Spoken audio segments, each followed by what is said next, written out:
Magandang araw mga ka-noodles! Bago natin umpisahan ang ating video ay iniimbitahan ko kayo na i-click ang aking subscribe button at i-hit ang notification bell para lagi kang updated sa ating mga video. Mga ministro ng ASEAN nangangamba na pagtaas ng tensyon sa South China at West Philippine Sea lalo nga bang lumalala. Ang South China Sea at West Philippine Sea ay matagal ng sentro ng tensyon sa geopolitika, at ang mga kamakailang pangyayari ay muling bumuhay sa pansin ng Association of Southeast Asian Nations, ASEAN.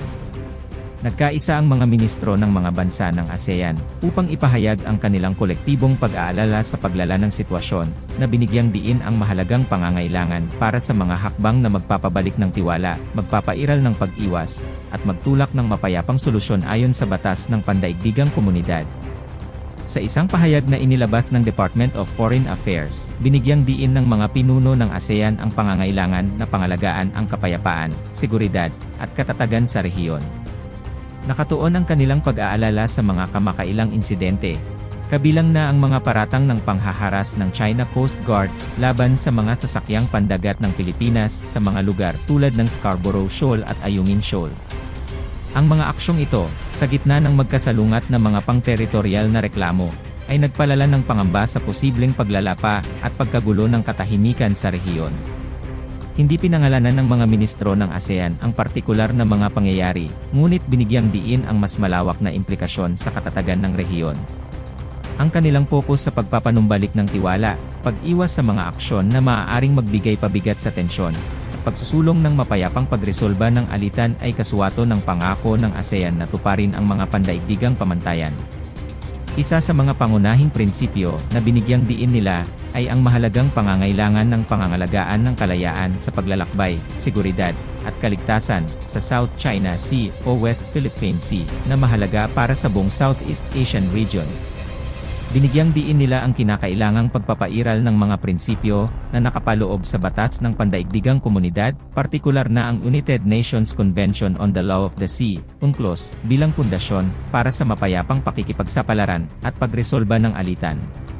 Tinanggap ng mga ministro ng ASEAN ang kamakailang bilateral na dialogo sa pagitan ng mga malalaking kapangyarihan tulad ng Estados Unidos at China, na kinikilala ang potensyal ng gayong mga engkwentro upang magbigay ng positibong kontribusyon sa katatagan ng rehiyon.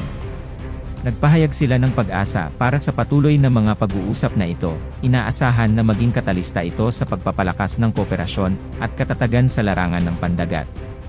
Upang lalo pang patibayin ang kanilang pangako sa katatagan ng rehiyon, binigyang diin ng mga lider ng ASEAN ang pangangailangan para sa buong at epektibong pagpapatupad ng Declaration on the Conduct of Parties in the South China Sea, DOC.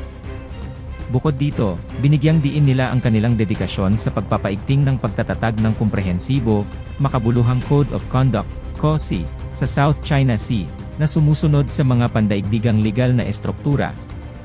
Binili ng mga ministro ng ASEAN ang mga naunang kasunduan at pangako na ginawa sa 56th ASEAN Ministerial Meeting, na binibigyang diin ang kolektibong mga pagsisikap na kinakailangan upang mapalakas ang kooperasyon sa pandagat at suriin ang mga bagong inisyatiba para sa katatagan ng rehiyon.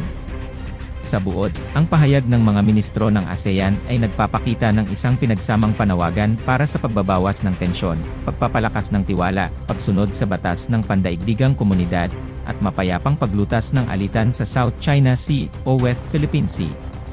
Binibigyang diin ito ang kolektibong responsibilidad ng lahat ng mga stakeholder na pangalagaan ang kapayapaan, seguridad, at katatagan ng rehiyon, habang binibigyang halaga ang kahalagahan ng konstruktibong mga dialogo at pagsunod sa mga nakasanayang pandaigdigang pamantayan.